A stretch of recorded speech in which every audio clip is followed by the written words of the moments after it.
Hey, what's going on? This is Ricardo with the Code 7 Podcast Network, and we are about to get started with Open Mic Live. But first, as always, a word from our sponsor. And let me pull this up here. We've got a bunch of different places that I'm going live right now, so let's see how this works. At InDigital, we know that public safety professionals hold themselves to a high standard. In fact, standard doesn't do it justice. In over 25 years working alongside you, carrying millions of calls over our IP networks, your dedication has inspired us. That's why our ESINet goes beyond industry standards, not only i3 compliant, but designed to adapt to future development for a network you can count on when it matters most. Learn more at indigital.net. Have you ever met a 911 professional and asked, what's the worst call you've ever taken? Well, here's your answer. I heard your last breath the night you flipped your four-wheeler. I tried to call you the day you committed suicide by driving your car into a tree. Blue face, cold to the touch. I helped you with CPR after you found your infant face down, not breathing. It messed me up. I did everything I could, but it wasn't enough. You were with me from the beginning, Grandma. 27 years later, I took the 911 call when you died. How fitting to be there for me in the beginning, and I was there for you in the end. I miss you, Grandma. I am 911. This is but a glimpse into the world of emergency dispatch. But what is it really like to answer a call during someone's nightmare? What is the impact on the first responder answering the call? From Titletown Publishing, and available on Amazon or where you purchase your favorite books and ebooks. Imagine listening. Your worst day is our everyday. If Within the Trenches has ever taught you something, open your eyes to what it is like to be a 911 dispatcher, or has inspired you to become one, then help support us and join our Patreon. Get exclusive bonus content, one-of-a-kind swag, discounts on merchandise, ad-free early access to new episodes, and much more. To join, please visit patreon.com/WTT podcast. And if you're an industry partner, we have something for you as well. And now, for the show. This is Jordan, and you're listening to the Code 7 Podcast Network.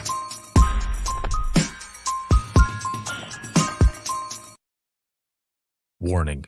This episode contains the 3 A's of podcasting: adult content, adult language, and awesomeness. You've been warned. Dispatch. There is no one over here to cook our lunch. We are waiting for our lunch, and there's no one here to cook our lunch. All right, calm down. Where are you at? The group home. Now, what are you going to do? We'll get some help over there for you, okay? Welcome to Open Mic, where we visit the lighter side of dispatch, because laughing is good medicine.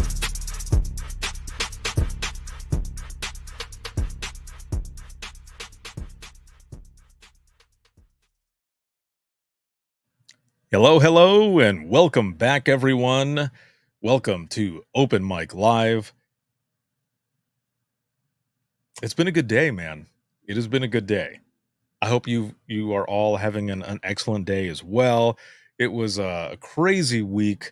So many things that we're going to be talking about as we're going through this live. I am currently live on Facebook, YouTube, X, Instagram, and TikTok as well. That's right. Back on TikTok. I say back on TikTok, but I post daily on there, just like everything else. And I just haven't gone live on TikTok in a long ass time, but I am back. I am excited. Got a lot of stuff to talk about, a lot of things to visit. And this live broadcast is sponsored by InDigital, a leader next-gen core services. Big shout out to subscribers as always, whether you are on Circle, Patreon, or Facebook, or you send stars, or you're over here on TikTok as well. All of it. Thank you all very, very much. I appreciate it more than you know. And I wasn't sure if I was going to go live today because it's Father's Day, but I decided, you know what? I'm going to go ahead. I'm going to go ahead and go live. Had an excellent day today. So to everybody out there, happy Father's Day. I hope you had an excellent one. And also, as we always do on Open Mic Live, we check in with each other. So how are you feeling? How are you doing? On a scale of 1 to 10, 1 being shitty, 10 being awesome, how are you doing? How are you feeling? Also, roll call. Where are you watching from? I'm out of Indiana, and I'm coming in at a 9. Like, I'm ready. I'm up there, man. I am up there. It has been an excellent day. But how about all of you? Where are you coming in at? How are things going? Also, a reminder to throw in some reactions. Throw in some reactions there. Share this broadcast, and we'll get some more folks on here and share some stuff. So let's see. Rhonda got over here on TikTok out of Oklahoma. What's going on? And coming in at a 9. Very nice. I like it. Very nice. Also, TikTok, you can see it very easily here. I've got the new Within the Trenches t-shirt. It's a homage to the original WrestleMania logo. And, you know, usually WrestleManias, and those who are over here on Facebook and the other ones, I'll throw this up here. There you go. It says Within the Trenches podcast. And the number on the back is Roman numerals for 911. So there you are. There you are. Jeff, what's going on? Coming in at a 9 as well. All right. Out of Ohio. Excellent. Very good. All right. First few people that we got jumping in here. And let's see. Rhonda says, even with a broken ankle and the other sprained. Oh, dude.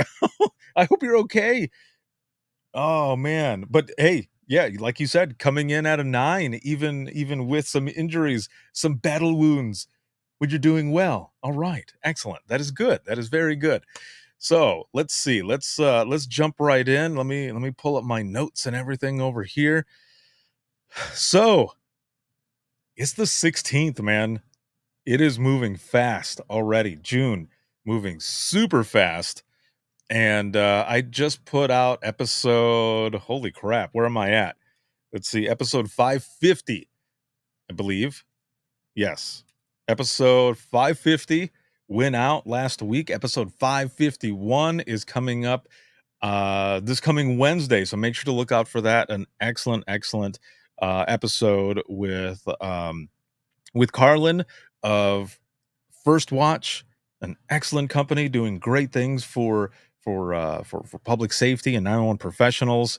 And she has years of experience in 911, and it was such a good time talking with her. You're going to enjoy that episode.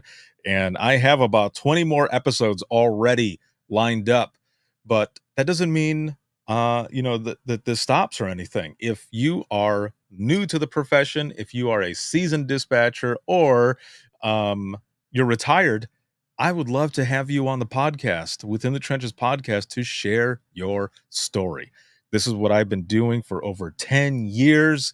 It is my passion, and I love doing it. I love sharing your stories, but also your trust in me to do so.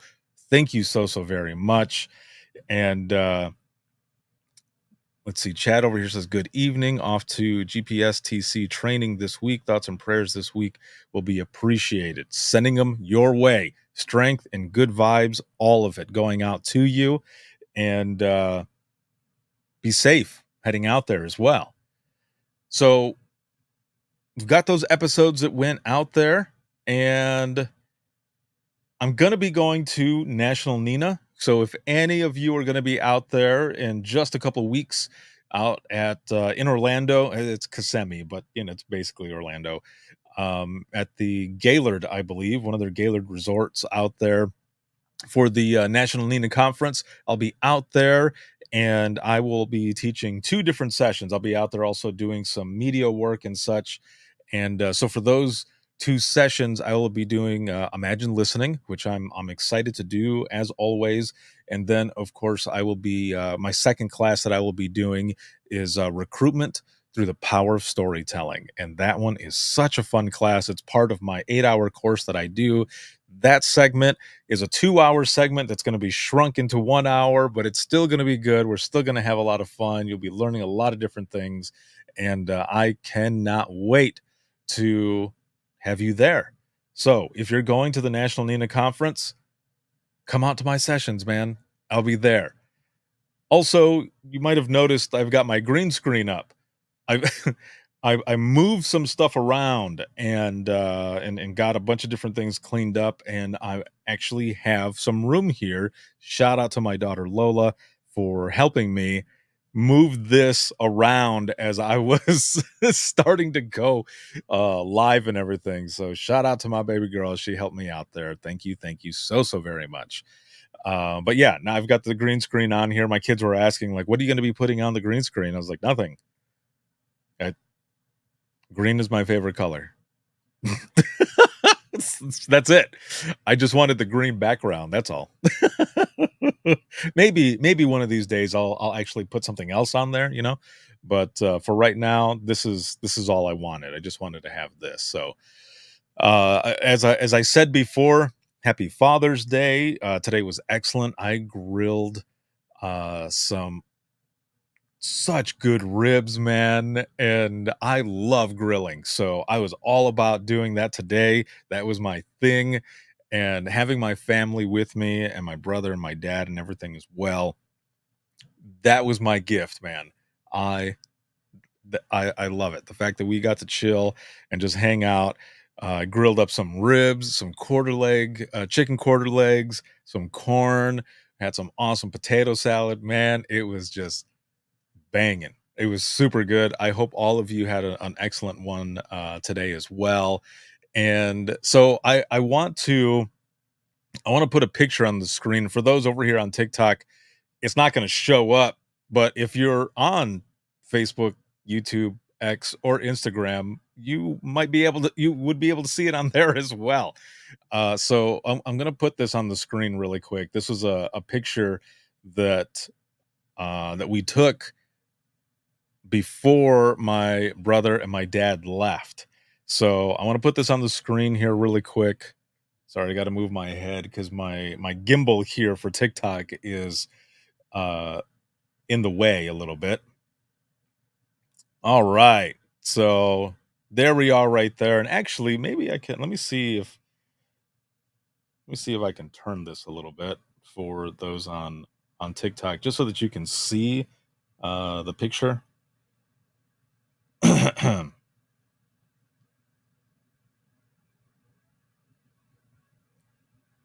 There we go. It's a little blurry for those on TikTok, but that's okay. So for everyone here, this is my brother Fernando on the left, my dad, and then myself. All right. And then for TikTok, I'm gonna switch it back over. I just wanted you to be able to see the picture here. Oh, there we go. You got a quick glimpse of the other crap that's over there that I have to clean up. That's just like t-shirts and other stuff that's there and everything. So let me move this. There we go. All right. So you saw the picture there. So again, for those who are on the screen and everything right now, there's my pops in the middle. His t-shirt, if you can see it, it says El Mero Mero, which is Spanish for basically like the boss. Like he is the person. He's the one. That's our pops, man.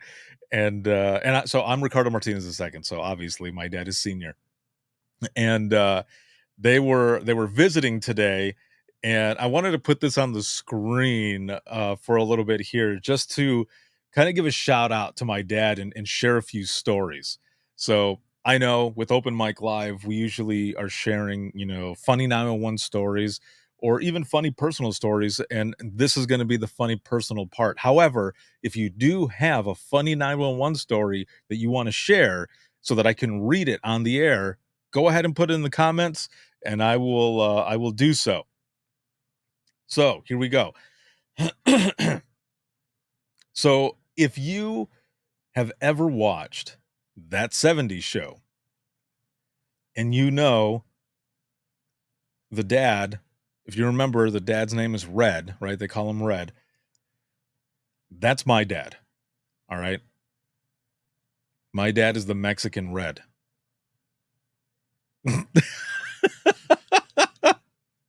My dad takes no shit, dude. Like he's a very loving man. However, I'm 43 years old, but my dad can look at me still, right? With that look, that dad look, and I'm like, "What? What?"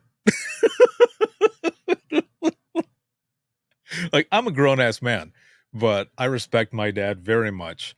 And I but you know what? I deserve it sometimes too because I will purposely mess with my dad or like poke him on the side or something and he's like, "Damn it, don't be cute, Rich."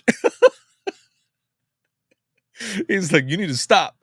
And I'll just keep messing with him and keep messing with him and he'll get me. Like he'll just like, "Oh," sometimes. I'm like, "Okay, okay, okay, okay, okay, okay, okay."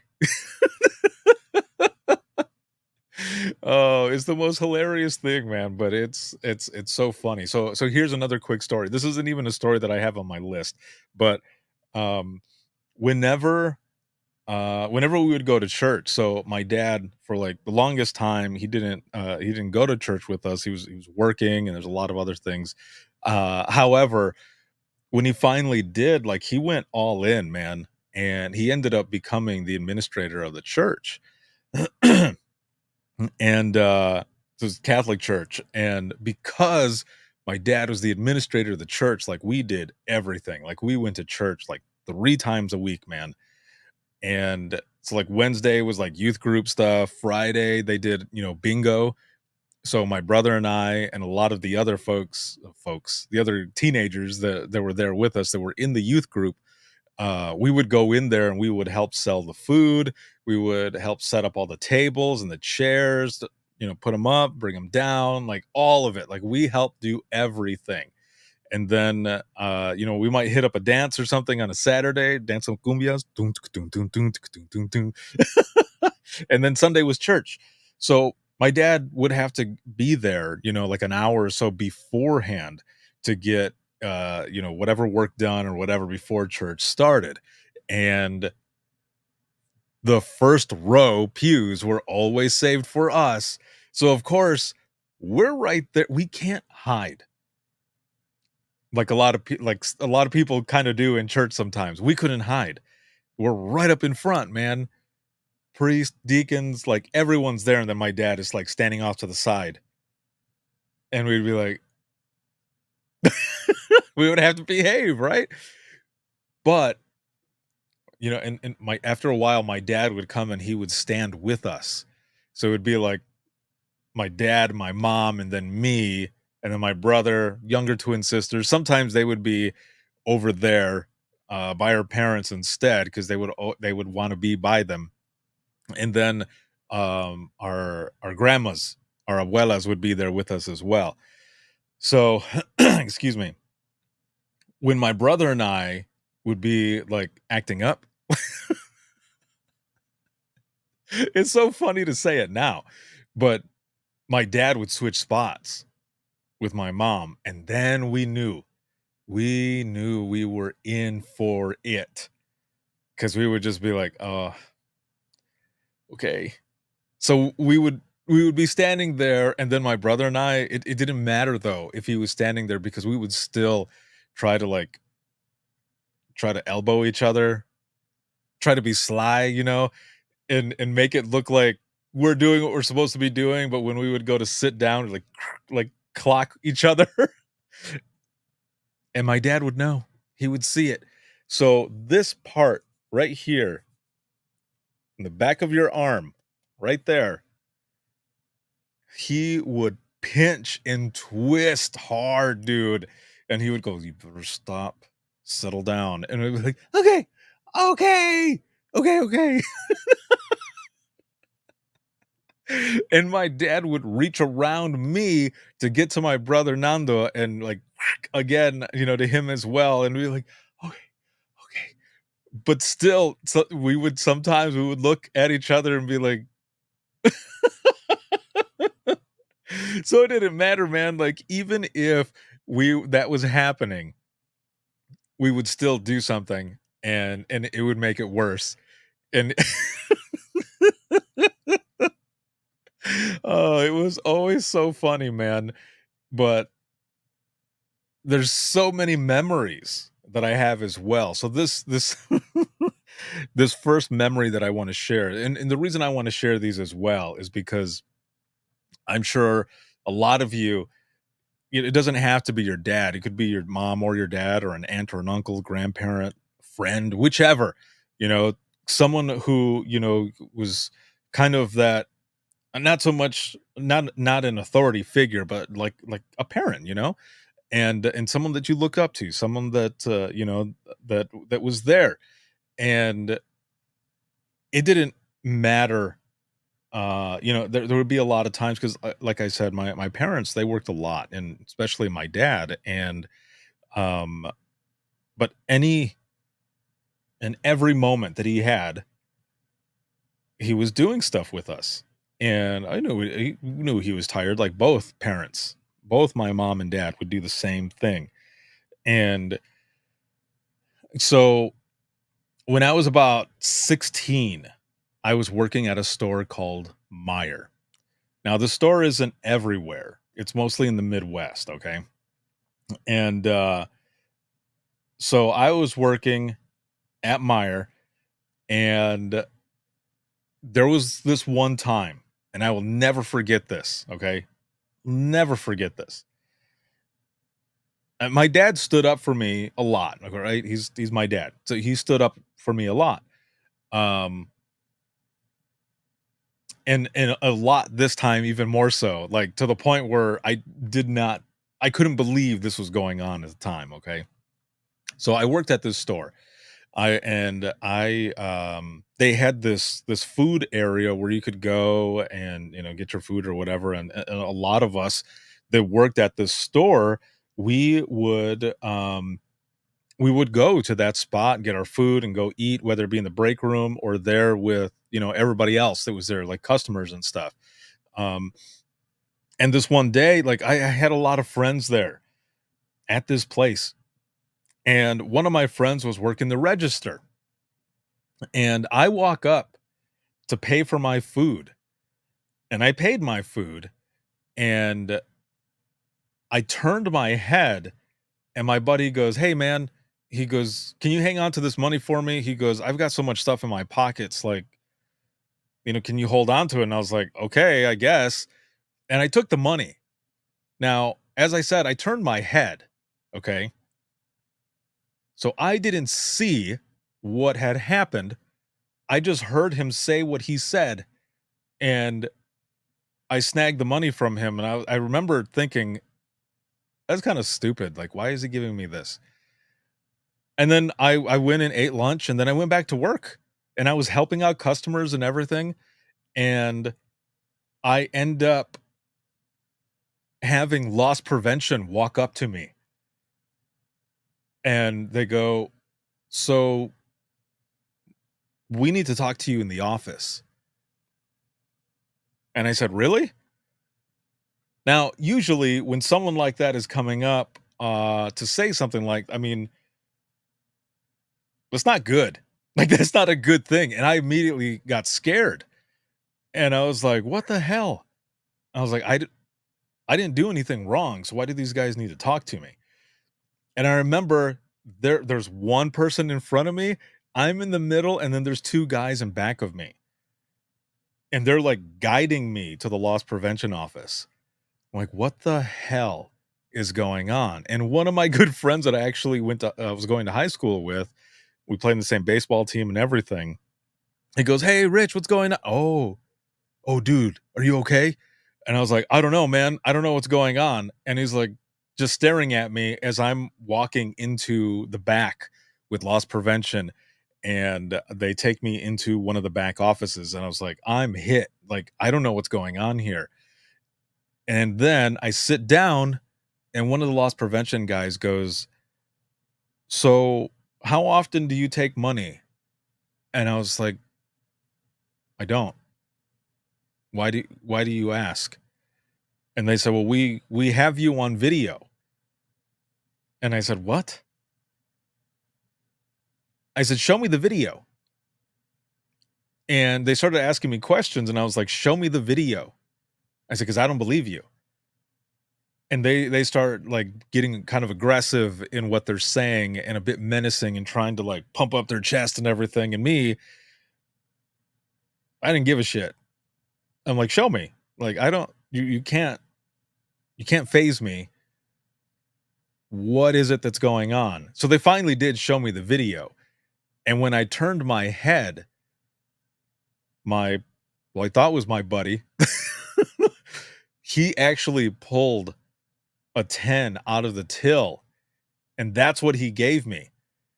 And I looked at the loss prevention guys and I said, "That is your proof?" And they said, "Yeah, you took the money that he gave you." And I said, "You saw that I turned my head, right? I didn't even see what he was doing." And they just kept going on and on and on, like, "We don't believe you," and, like, going off all this stuff, and they're like, "Your buddy is in the other room, and he's the one who said that you set it all up." And I said, "Really?" I said, "I don't believe that. I don't believe you guys, and I'm underaged, so shouldn't I have my parent here?" And then they all are like, "We're gonna go ahead and let you go." And and as I'm getting ready to go, I'm like, "Do I still have a freaking job, man? Like, what the hell?" And they said, "We're gonna have to talk about that. We're gonna have to talk with the manager and show them the footage and share your story." And then one of the other loss prevention guys comes in and he goes, "Hey," he's like, "let him go." And they're like, "We're letting him go." And they said, "But are you letting him go because of what I know?" And they go, What do you know?" And they said, "Well, his buddy over there just confessed. He had nothing to do with it. Like me, I had nothing. He told the truth and said that I had nothing to do with it and that I didn't even know that my head was turned and stuff." And then they all were like, "Oh shit." And I just remember sitting there smiling. And I was like, mm. So I left before my shift was done because they said they were suspending me for like 2 days or something. So I end up going home, which where Meyer is, where I was working, to where I lived was like almost 40 minutes away. Okay. So I go home and I tell my parents what happened. And I was upset. And my dad go he goes, "We're going back right now." And I said, "What?" And he goes, "We're going back there right now." And I said, "Okay." So my parents and myself, we get in the car and we drive all the way back and we walk in. We didn't even like, there was no phone call, there was no nothing. Now, also, this was mid 90s, so we didn't have cell phones, or at least not yet. We did get some Nokias like in 96 or 97, those brick phones.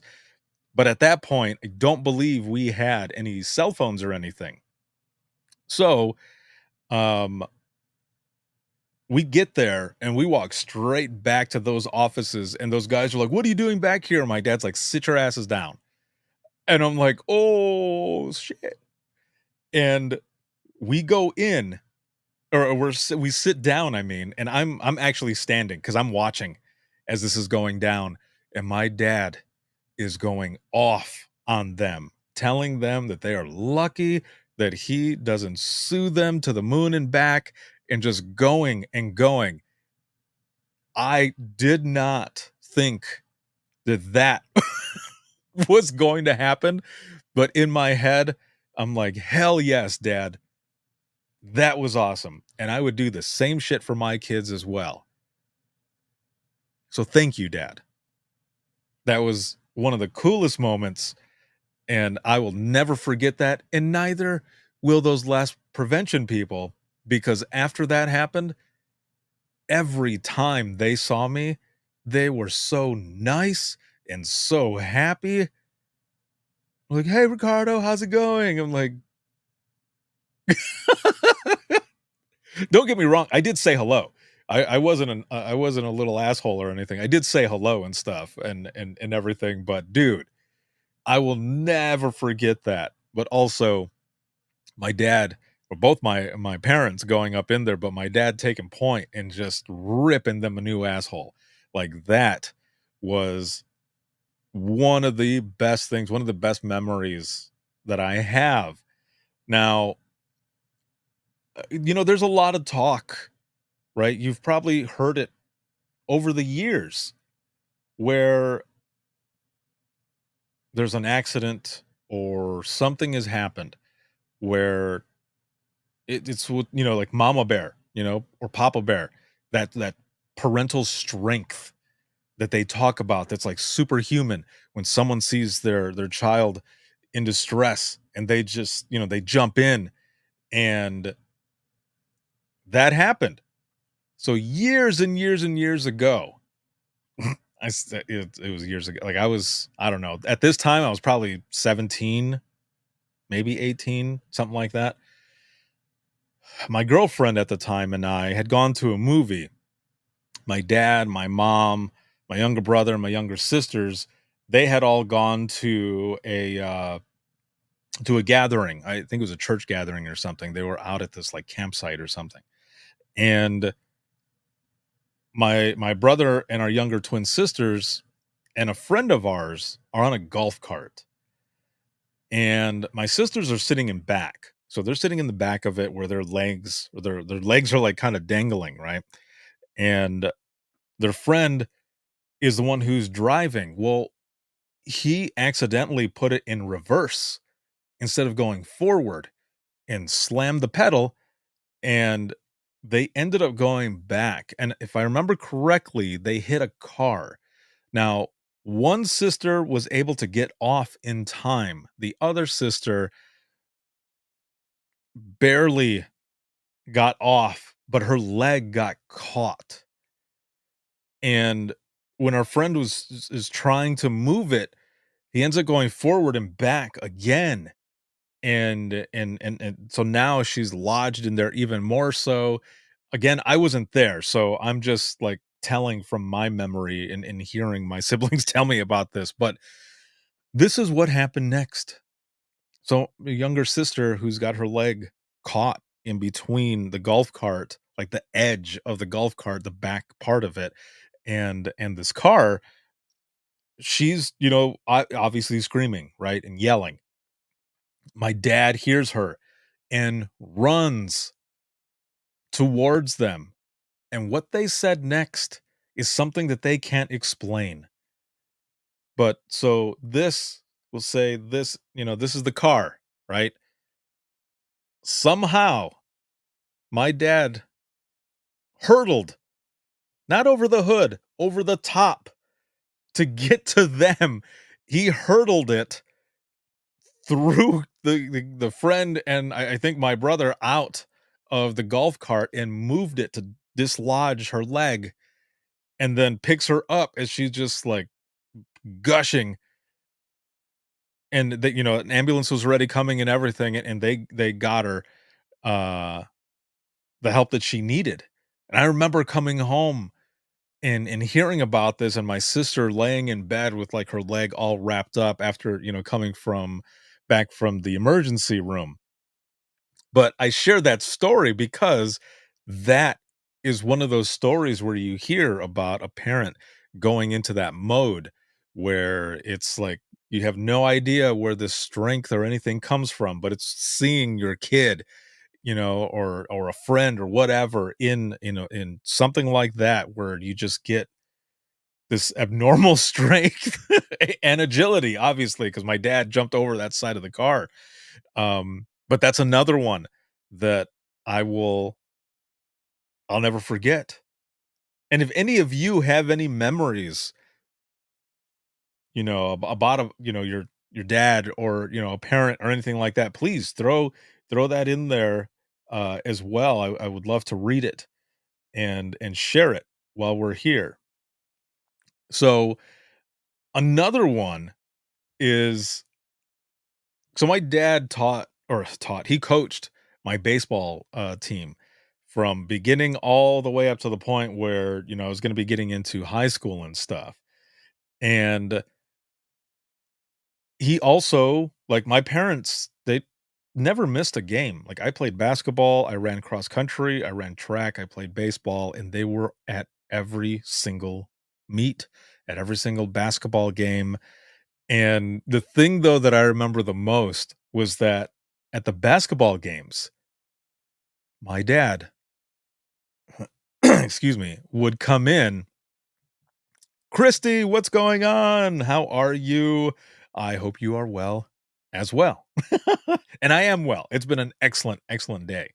Um, so my dad would show up to the basketball games in a straight up suit and a leather trench coat. And the way he walked, it looked like he had like a shotgun inside. He didn't. It was just the way he walked. But my buddies on the basketball team would be like, "Oh shit, dude, your dad's here. He's looking all gangster and everything." And he did. He was always dressed up, man. And he, you'd come in again, like I said, with that suit, with the trench coat. It was the coolest thing. And so that's one of the things that I remember the most is stuff like that. But also times like at the track meets where he meant well. He brought me, um Joe Lee, what is going on? He brought me a big ass thing of Gatorade. I drank it all. I don't know why I didn't use the bathroom, but by the time it was my turn to run, it was the last event as well. It was a mile relay, and I was the anchor. By that time, I had to go to the bathroom like you would not believe, man. And I remember right before I ran to the school to go use the bathroom, and the doors were already locked. And there were no porta potties. There was nothing, dude. Nothing. And I have the worst pain in my waist because I'm like, I gotta go to the bathroom so bad. And there was no way to, and there was nowhere to go. Like everything was out in the open. There was nowhere to go. There was no trees to go behind. Nothing, man. So the race starts. The race starts, and I'm like, come on, come on. So when it got to me, yes, it helped me run fast. But like I said, my waist was hurting, and it hurt even more as I was running. And all I hear is my dad going, "Go, Richie, Richie!" And I, oh man, it was so good. Like it was fun, and it's funny now. But dude, at the time, I was dying. I was dying. It was horrible. I was in so much pain. We won that race. We might have broken a record too. Maybe it was a different race. I don't remember, but I know there was one mile relay where we actually broke a record. If it was that one, that would be the best. But I have no idea. I don't know. I don't remember. But I remember when I was done, my parents were like, "Good job, mijo, good job." And I'm looking at my parents, they're like, "What's wrong?" I was like, "I gotta pee. I gotta pee so bad." And they're like, "Go to the school." I was like, "It's locked." So here's what happens. So like my dad tells me to go around the dugout because there's nobody over there at the time. I'm like, "Oh, that's what I'm gonna do." So I go over there and I'm about to go, and the stupid school bus rolls right up, and I put everything back really fast, and the bus driver's like, "Oh," like the bus driver didn't see anything, but the bus driver knew what I was about to do. And dude, I had to hold it, and we were about 45 minutes away from the school. Yeah, dude. I remember sitting at the towards the back of the bus with my girlfriend because she ran track as well. She did the hurdles, and we're sitting there, and I remember her rubbing my back, and She's like, "You'll be okay. You'll be all right. Just hang on. We're almost there." And like every bump, like I remember I was sitting with my head against the seat, and every bump, I'm like, "Oh no, no, no, no, no." And all my buddies who are sitting in the back, they're like, "Don't think of water, dude. Don't think of dripping. Don't think of this." And I'm like, "Shut up." And I remember everybody was nice enough, like they knew that I was going through this hell. And when we got back to the school, they all let me get off first. And I'm running inside, but it's more like this. I was like, we, because I was in that much pain. Because I had to go so bad, and it was just like any laughter, I would have been done. I would have been donezo, man. I would have been a story for the rest of my life at school. Maybe I am, I don't know. But I remember getting there, and I was basically like Tom Hanks in A League of Their Own when he shows up that first time and Madonna's timing him. That was me. That was me. I remember getting home and my dad's like, "So, did you make it?" I was like, "Thanks, Dad." Yes, I did make it, but yeah. Oh man. I love reliving those stories with my dad and my siblings and my mom and stuff when I'm in Florida and I'm there because it's always funny to hear their side of the story. And so like this next one, this next story, and this will be, this will be the last of the stories from my dad, that is. So my dad and I, we sound alike, okay? Now I've shared this story before, but I'm sharing it again because it's Father's Day and it's a funny one. So I remember um I believe I was a junior in high school at this time.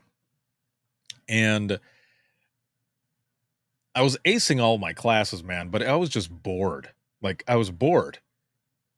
And I started skipping class. I started skipping class, okay? And the problem with this is a lot of the teachers that I had were also teachers that my parents had. Like that's how long those teachers have been there, okay? And I had this teacher, his name was Mr. Joe Spurns. He was the coolest guy. Great teacher. But his government class was boring as hell. It was super boring. And I started skipping the class. And I don't know if it's the same way now, but back then you could only get 10 absences from a class or else you would get a zero. Like it didn't matter, like straight zero. I mean, of course, if you were sick or something, that was different, but otherwise you got a zero. And that's kind of how they were curbing, people skipping and such. So I was close. I was close to getting that zero. And again, as I was saying, I was acing the class. I was just bored. So I started skipping. And I get home one day.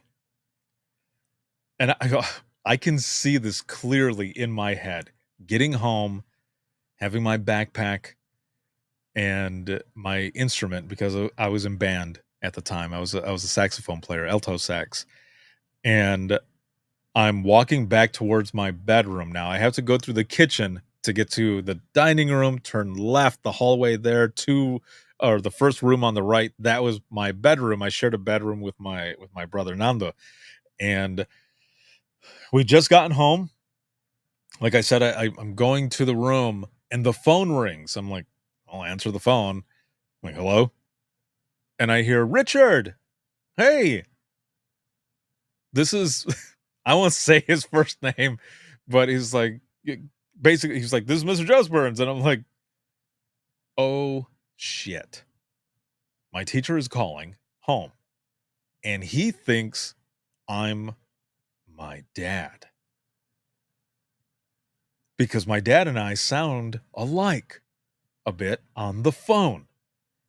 So I jump right into dad mode. Like, yeah, it's great to hear from you. Now, I didn't say his name because I wasn't sure, excuse me, what my dad called him. But my dad called him Mr. Joe Burns no matter what. It didn't matter that my dad was older now or anything like that. He had that respect, so he still called him Mr. Joe Burns. But I wasn't sure, so I didn't say his name ever, okay? So he's telling me what I'm doing, which I knew what I was doing. And I said, well, you know what? I'm going to make sure that when he gets home, like, I'm going to deal with this. Don't worry. You have nothing to worry about. And he goes, now, Richard, take it easy on him, okay? And I'm it's so bad to say out loud right now. Oh, Dad. My dad doesn't ever watch my streams or anything like that. He hears about them. He has people that he works with who sees them. So they're probably going to tell him about this, that I told this story. And like I said, my dad was with me earlier today. That's where this picture comes from. It was from earlier today. Anyway, and he's like, take it easy on him. Like, I know, no, but he's got to learn. Okay. He's got to learn. And thinking about it now, I did learn something. So, and he's like, well, I just wanted to let you know, he still has a good chance in passing the class and this and that, which I did. I did end up passing. It wasn't the greatest passing, but I still passed. And so the phone call ends, okay? Phone call ends, and I'm like, hell yeah. Like, you just did that shit. That's right. You just did that. You were your dad on the phone. You took a shot and you did it. You made it. So I'm thinking I'm in the clear, man. Like, good to go. Good to go. Nothing's going to happen. A few weeks later, however, is parent-teacher conference time. Now, my parents, I don't know about yours, but my parents went to parent-teacher conference. It didn't matter if I was a senior in high school or not. My parents went. Okay? And my mom always went with me. But for whatever reason, this one time, at the last second, as we're all getting into cars, my parents decide to switch. I still don't know. Like, I asked my dad, like, why did you guys switch that day? And he goes, I don't know. We just decided to switch it up. He's like, I also hadn't seen those teachers in a long time. I was like, okay. So my dad gets in the car with me and we go to the high school. Now, I'm a little nervous because it's my dad, right? And he's not the one who usually goes, but I went, or I was fine. I was going through it, right? So we go into the gym of the high school. That's where they had all of the teachers set up. And I went through every single teacher. He's doing great in class. He's doing this. He's a pleasure, blah, blah, blah. And I'm like, yeah, what? Doing good. Until we get to the last teacher. Because the last teacher is Mr. Joe Burns. This is the last teacher. Still at this point, I am not thinking about anything. Not thinking about the phone call. I'm wondering what he's going to say. And then he says, we walk up. Teacher says hello to myself and says hello to my dad. And he goes, Richard, It was so good to talk to you a few weeks ago on the phone. And it was at that moment that I knew that I had fucked up. And I was about to find out. That's right. I was hit. I almost immediately start sweating, dude. Sweating. I know that I'm about to get a foot in my ass. The left side of my face is burning. Heat. It's like Miss White on Clue when she's like, there were flames out of my head, flames. Christy says those true pucker moments. That's exactly, Christy. Pucker factor. I could whistle out of that. That's how much of pucker was going on. I knew I was about to die. And oh, hold on. Over here on Instagram, my homie Sam goes, so all I'm hearing through all of this is that you were bad, a little a little butt as a child, and your parents had the patience of saints. Like, sheesh, I feel like we should all collectively take up Father's Day donations for Ricardo Martinez Sr. for the fact he didn't strangle you. He's the real reason we have DTBG. Dare to be great. Oh, Sam, I love you. You're so funny, man. But you're right. You're right. No, you're right.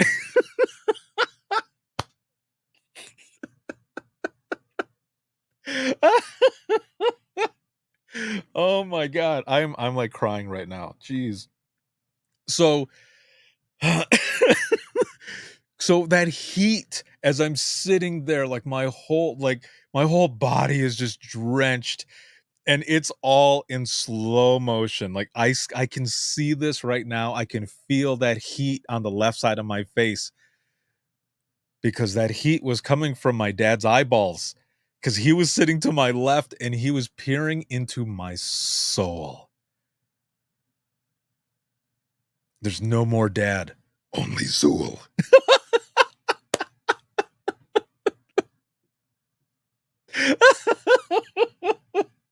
And if you know that reference, you're awesome. That reference is from the original Ghostbusters. But seriously, man, like that was my dad. There was no more Ricardo Sr. It was only Zool. That's who was left. So I slowly turn around and I see my dad looking at me.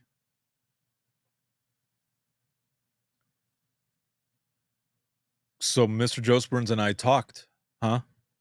We talked on the phone a few weeks ago, and I'm like, dude, I can feel right now the anxiety. Like, I feel anxious right now. And this was years and years and years ago, but I can picture it so vividly in my brain, looking at my dad as he's questioning me, and I'm just like, yeah. And I turn and look at my teacher, at Mr. Josburns, and he's just like like he couldn't believe it, man. Like his jaw is dropped. And I said, Mr. Josburns, I'm really sorry. That was me that you talked to on the phone.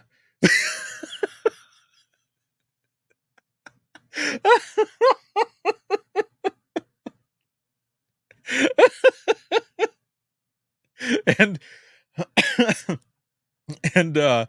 and he goes, oh, oh,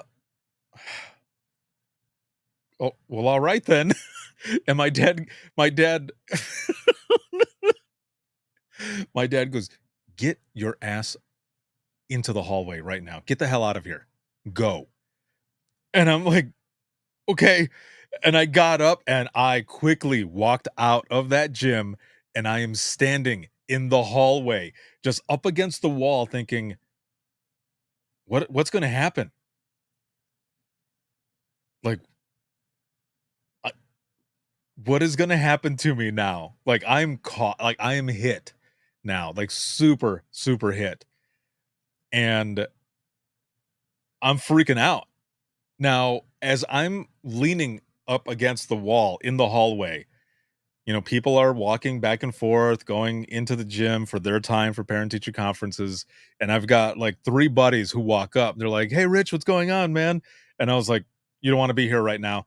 And they're like, "What? What's wrong?" And then my dad walks out of the gym and he goes, "Get your butt over here." And they're like, "Oh, dude, good luck."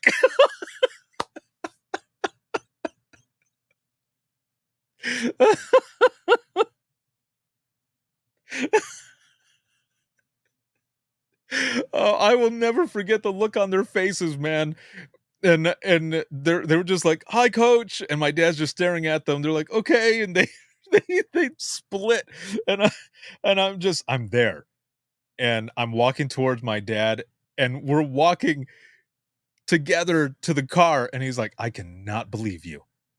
You thought that you were gonna get away with this? Are you for real right now?"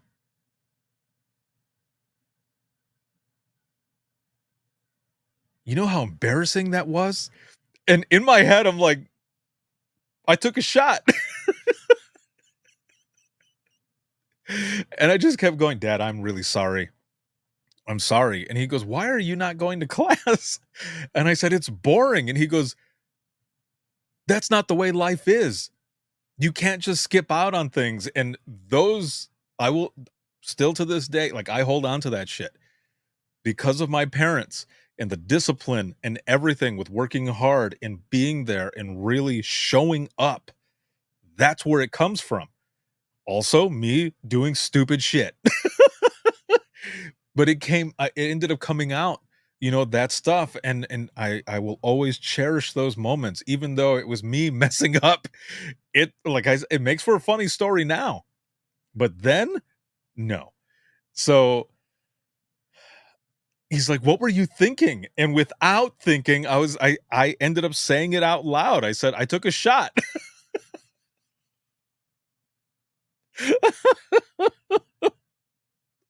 I was like, "I took a shot."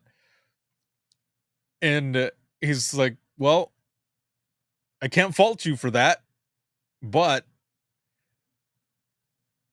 you didn't get away with it, and now you have to suffer the consequences." So, at the time, I had my Camaro. Well, I lost that Camaro for, like, a month. And and that was punishment enough, man. That would be like today's equivalent of taking away a teenager's cell phone, smartphone, or, like, their whatever device they use. That would be the equivalent pretty much. We didn't have all that shit back then, but I had my car, and my car was everything. I loved that car. 1983 Z28 Jet Black Camaro. T-tops. Chevy emblem encrusted into it.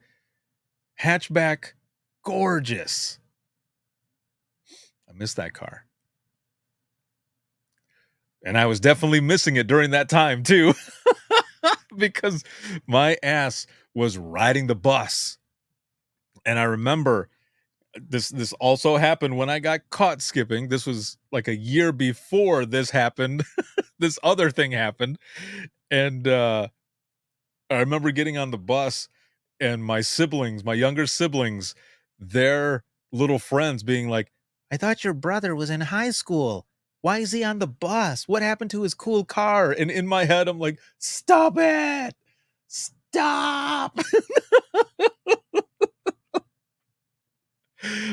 Christy says the T-tops were the best. God, those were the days, right? Hell yes. Love that car, man.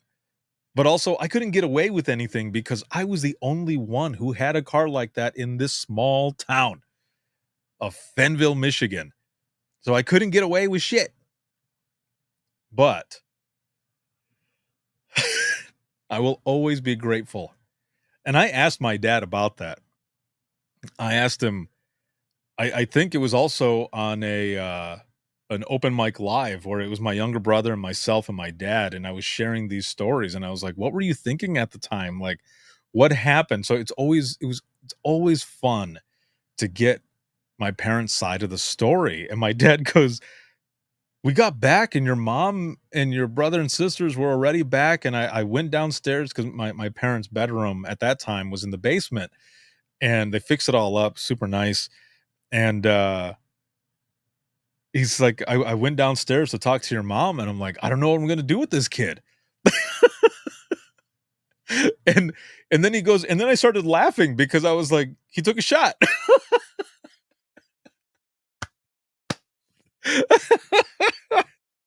I was like, "Are you serious?" I was like, "After all the crap that you gave me, you and mom were laughing about it?" And he goes, "Well, yeah." He goes, "But to your face," he's like, "I had to be firm. I had to discipline." And I was like, "I get it," because now, like, with my kids, they will sometimes like, I'm trying to be firm, and discipline as well, and they'll do something or say something that's hilarious, and I'm trying to hold it together, and I'm like, "This is not funny. It's not funny," but in the back of my head, I'm, like, busting up laughing, or I'll run upstairs and I'll start laughing for a moment and then come back downstairs and lay down the law.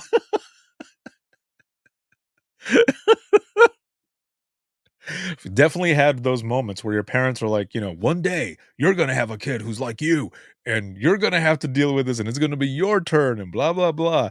Yeah, not to the extent of what I'm talking about, but there have been a few moments, and and it pops in, and I'm like, "Oh, that's what they were talking about." Oh, man. But those are some of the great memories that I have and continue to have great, great memories with my parents, especially with my dad. And, it's always fun to go down that lane with him. And and there's still stories that'll come up, and I'll ask, like, "What was going through your mind during that time?" And, he'll go through it. I'm like, "Wow." Like, as a parent myself, I know exactly where you're coming from. So it's always cool to go back down memory lane. And, oh, wait, Sam over here says, "Dare to be great 6, take your shot." From era of the headset to take your shot. I love it. Oh, that is hilarious. Oh, man. Well, so I'm gonna take this down. And oh, wait, hold on a minute here. Wait, what? So that's weird. So, like, over here on TikTok, after a while, it's like, "We've shown some inactivity," or whatever. It's like, I'm live. I and I've been hitting the button that waves at people when it pops up. How is it inactivity? Come on, TikTok. So then I had to swipe across and put a puzzle piece in a different spot. Like, come on, dude. I'm glad Instagram doesn't do that. Anyway, I'm gonna take this off the screen over here, really quick. There we go. And like I was saying, so much fun with my pops. And like for myself as well, like, man, I love being a dad. I love being a dad, and it's so much fun, like with my kids, like anytime that I get a chance. Like when I'm not working, I'm spending every single moment with them as much as possible and just creating memories, just doing a bunch of stuff. Like I said, my 12-year-old, she was the one who helped me. I was standing here and we were framing the green screen that's in back of me, and she was moving it around. So my kids help me with a lot of stuff sometimes. If I'm like creating something, I'll have them get on the camera and I'll direct them, and they'll move and they'll do all this other stuff. So a lot of the videos that I have, my kids have helped me with a lot of that. Excuse me. And like I said, I just have a lot of fun. We'll be cleaning and I'll throw on some music and we'll be like dancing and singing and just having fun and stuff. And it just, I love it. It is just so much fun, man. And I tell my kids all the time, especially my daughters, like, if you believe in something, you've got that passion, you can do it. Just take some hard work, some focus, that mindset, consistency, and discipline, man. Like, you guys can do it. I love it. Thank you, Christy. I appreciate it. Thank you. So, I want to share a couple things here as we're going into the wrap up of today's open mic. And I'm so glad, so happy to be here with all of you as always. Again, we're live here on TikTok, Facebook, YouTube, X, and Instagram. And it's always fun being here with all of you and just sharing stories, checking in to see how you're doing, letting you know the stuff that I have coming up, and some other stories and episodes, just everything all together. I was cleaning some stuff out, as I mentioned, I've got room for this green screen now. I was cleaning some stuff out and I found a few things. This first thing that I want to mention is this right here. I'm going to share it to TikTok first. And then over here. So these cards were cards that I gave out from the first couple Imagine Listening sessions over 7 years ago. And the reason I had these cards was so that people could share stories on the back of them. I have so many of these. Not just that, every written story that has ever been given to me for Imagine Listening, I have in a tote. But I wanted to share these because these are the originals. This is what it looked like in that room. I was handing these out. It's like, if you have a story to share it on here. And I have every single one of these, and it's a thick, like, card.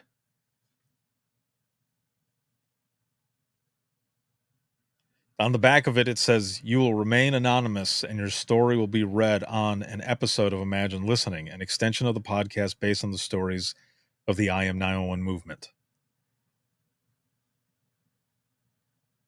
You'll always have these. And it has been an amazing experience ever since.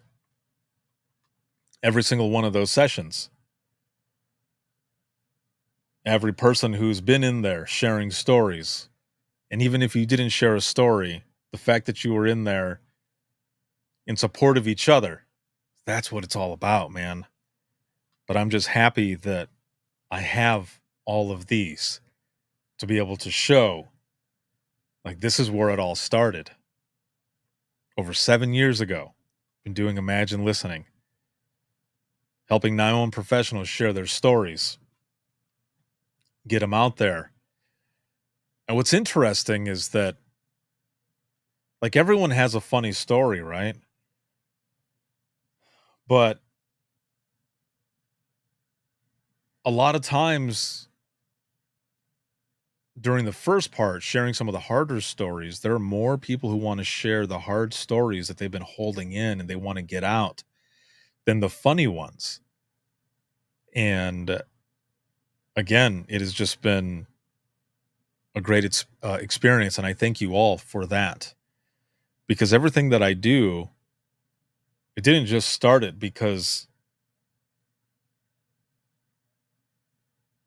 it just other people were doing, or because it was a cool thing, or I wanted to hop on. No, this all started from my own struggle, and it was therapeutic to share, and it's been my mission ever since to help others share their stories, but get their stories out there to the world, literally the world, so that people can learn more about what it is that you do every single day and to open the eyes of literally millions, again, from around the world about what it is that you do, but more importantly, why you do it. And this wasn't easy, man. Like, this wasn't, I say it a lot, but I think sometimes people don't fully understand. This didn't happen overnight. I've been doing all of this since 2010. That was the very first version of everything that I do now. And it started as a college project because it was a mission to help also the public understand what you do, that you're not just a drone sitting there answering calls, and for them to understand what is going on our end and why we ask so many questions.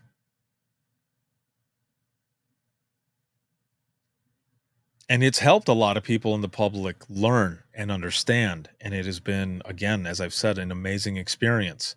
And then you add in the I Am 911 movement, you add in Imagine Listening to everything. And it's all been, that portion of it, at least, peer support. So that all of us that are doing this, we know that we're not alone. That there are other people going through similar things.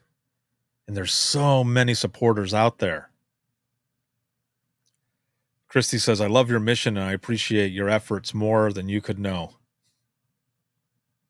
It's amazing. You have truly inspired me. Thank you for that. Thank you. I appreciate that.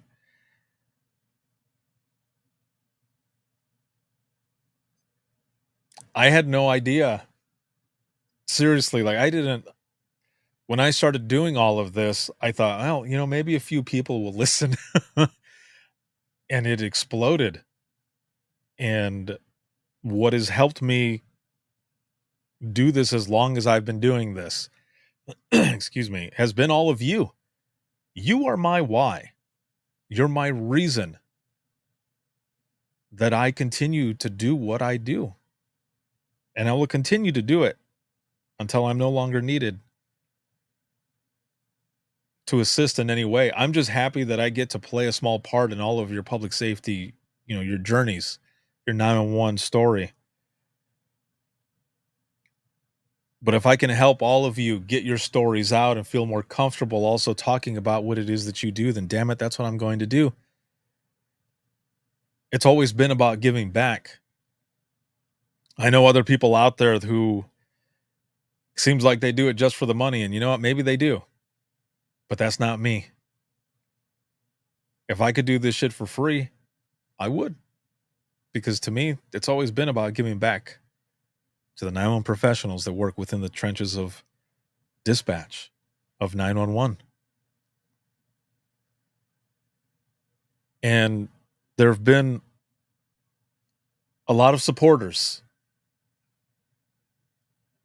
that have been on different sides of 911. And as I go into the wrap up of this, I want to share just a couple things. And this might be a little hard, so please bear with me. As a lot of you know, and as you see on the screen, this podcast is sponsored by InDigital. And InDigital found me through the podcast. They helped me. They also plucked me out of dispatch. I went to work for them for about 8 or so years. They've always been a supporter and now a sponsor. We've worked together on many, many things. And if you're a dispatcher out of Michigan, Indiana, New Hampshire, or Alabama, there might be some more states. I don't know. But I'm the voice of some of those phone trees in some dispatch centers. But also, if you use the Text for 911 program, Texty, unless they've already changed the training videos, that's my voice as well. And throughout my time there, and everyone that I worked with, they were also a big inspiration on things that I did there. But they were also supporters of what I do. And last week, one of my buddies that I worked with passed away.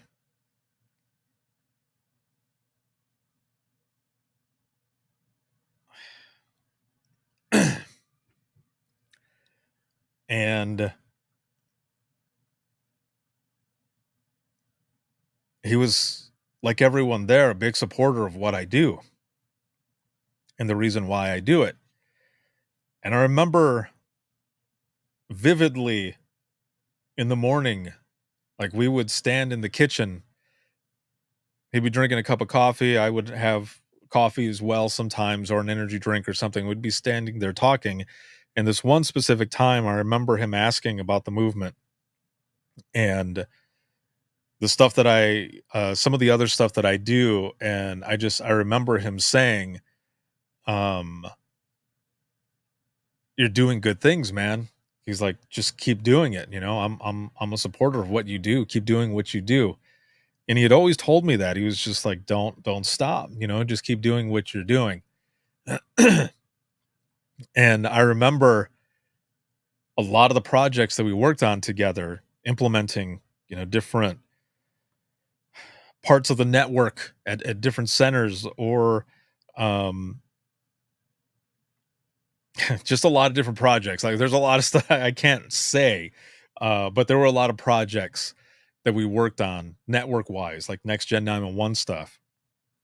And I'll always remember walking to the side of the building where his big office was, and he would have a headset on because he would be troubleshooting a lot of network stuff. And he would be walking around with his cup of coffee, having his headset on, troubleshooting and stuff, pacing back and forth as he was going through it. And I would walk by and I would stand there for a moment to see how long it would take for him to say hello. And then he would look and he would go, oh, and and then he'd wave and I would wave. And I'm going to miss laughing with you, Jim.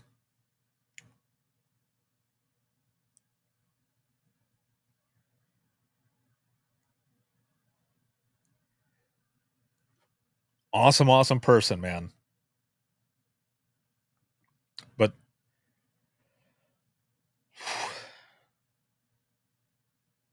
you are no longer in pain, and that's the good thing. Everyone, of course, your family, all of your friends, all of us, we're going to miss you. But I know that you're in a better place. And I thank you for always being a big supporter of what I do. And also a supporter for those, or of those rather, who do this job, who work in this profession.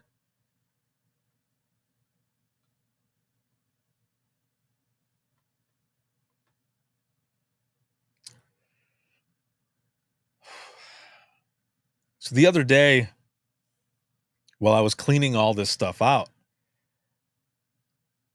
I found something. I'll put that here on the screen, and for those over here on TikTok, I'm not going to put it up there. You'll see it in a moment. Well, I'll just read it. I'll explain it. I'm going to put it on the screen here in just one moment. Another friend of mine found out yesterday, and she used to work for InDigital too. She passed away yesterday. And Tandy, I'm going to miss you as well.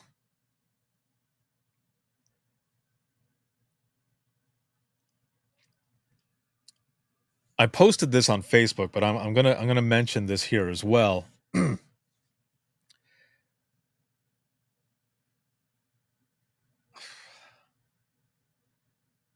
My first conference in Kentucky, I was nervous to go because I didn't know anybody there. And Tandy was part of the of Kena, the for Kentucky's Nina chapter, and so I knew she was going to be there, obviously, right? And I remember getting there, and she greeted me. She brought me in, showed me around, introduced me to a bunch of people, and I have a lot of friends in Kentucky now, and it's all because of Tandy. And she was a big, big supporter also of what I do, and 911 professionals. And she ended up she got sick, and for the last few years we would get messages here and there. Even though she lost her ability to speak, there was still ways, and she was such a fighter, man. Such a fighter.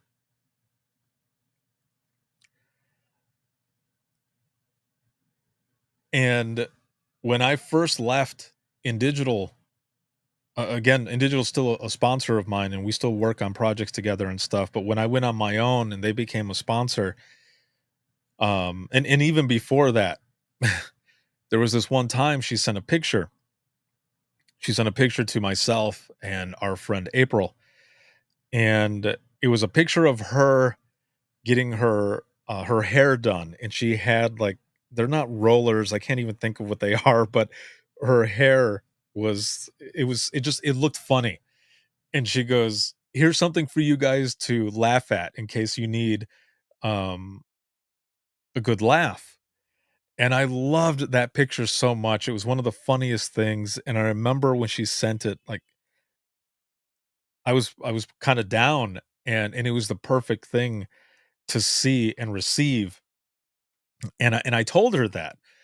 So, every so often, especially when I left, um, every so often, she would send me that picture, and she would just say, "Hey, just in case you need, a good laugh or whatever," and we would talk and everything, and she sent me a postcard,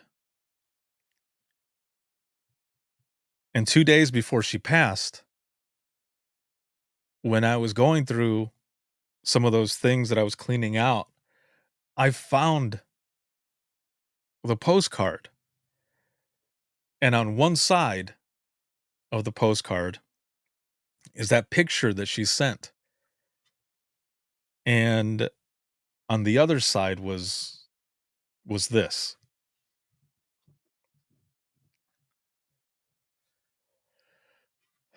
And on the other side it says, "Can't you tell?" It says, "I'm so proud of you.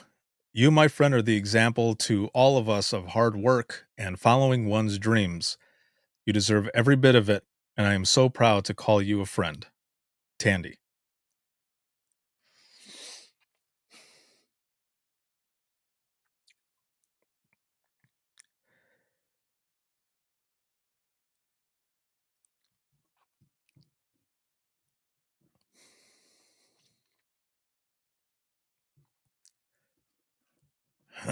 Again, I found this 2 days before she passed away, and I remember right before I picked up the card from this box, the stuff that I was going through, I was feeling kinda down, and I found the card, and it brought a smile to my face, and I thought, "Damn, like, I needed that at that moment." And I meant to send her a message to say, "Look what I found," and I didn't get a chance to send it. And then 2 days later, I found out she passed away.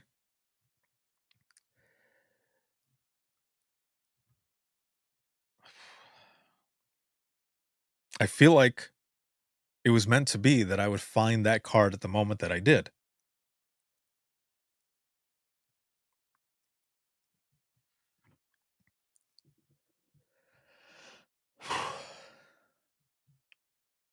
How did you know that I needed that at that moment?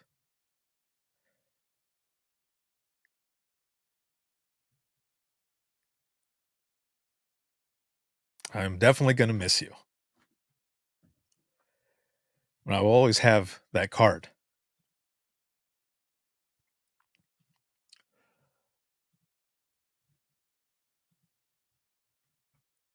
So here's what I want to say closing out.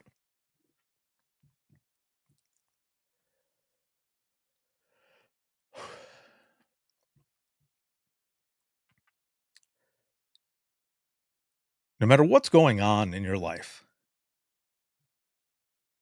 maybe you're mad at someone or whatever's going on,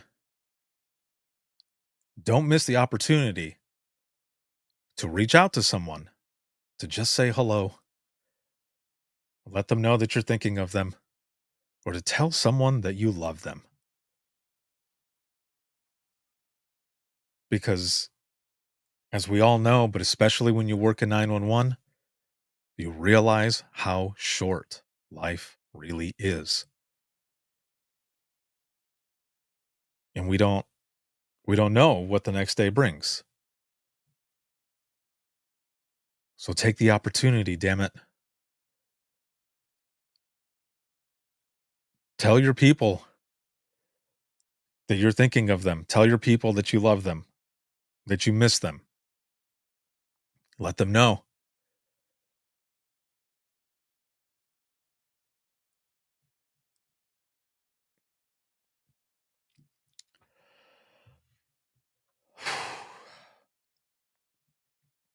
I knew this part was going to be hard.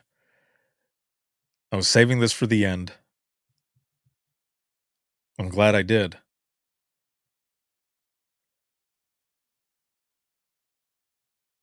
But seriously. And for those out there, wherever you are, I miss you. I love you. And I hope you are well.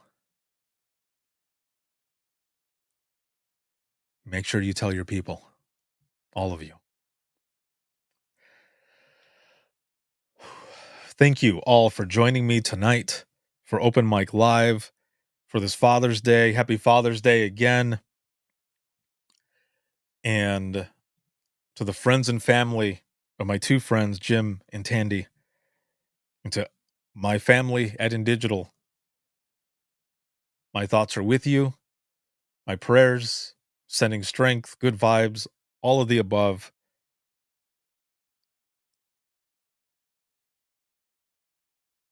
Just love each other, man.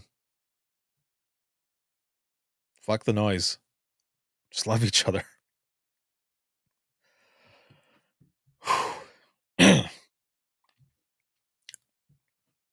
This live broadcast has been sponsored by InDigital, a leader next gen core services, and a big shout out, as always, to subscribers. Thank you all for everything. And again, I'm so happy to have had you all here with me tonight. And thank you for hanging in there with me towards the end. I know it was a little heavy, but I needed to get that out there. And again, just let your people know, man, that you love them. Like I said, I love you and I miss you the most amount. And this can be seen on Facebook, YouTube, X, as well as Instagram and on TikTok. And there's a lot of stuff that's coming up. Make sure to stay tuned on social media for all of it. And if you have any comments, questions, or you ever want to be a guest on the flagship show, you can send us a message, and that'll be wttpodcast@gmail.com. But the easiest way to do everything is to simply go to links.co/WTT podcast, and that's links with two i's.co/WTT podcast. And you'll find everything on there, my email, social media, the latest episode, where to buy Imagine Listening Book 1, pre-order Book 2. And also, if you scroll down just under that, you will also find the dispatch and podcast merchandise. You'll find everything on there, and I've added a ton. So make sure to check that stuff out as well. And again, I'm just happy to be here with all of you and to be able to share stories and have so much fun with you. Um, I'm at above a 10. I don't know what your numbers are now, but throw them in there. Scale of 1 to 10, 1 being shitty, 10 being awesome. Where are your numbers now? I'm way above a 10. And again, I'm just happy to be here with all of you. And I look forward to the next one. And this was just so much fun. And to my good friends, may you rest in peace. I miss you. And as I said, make sure to reach out to your people, man, because you never know. Tell them you love them. There's this meme out there that says, make it weird. So do that. Make it weird. I'll see you guys. Have a great rest of your evening. And I will see you all in the next one.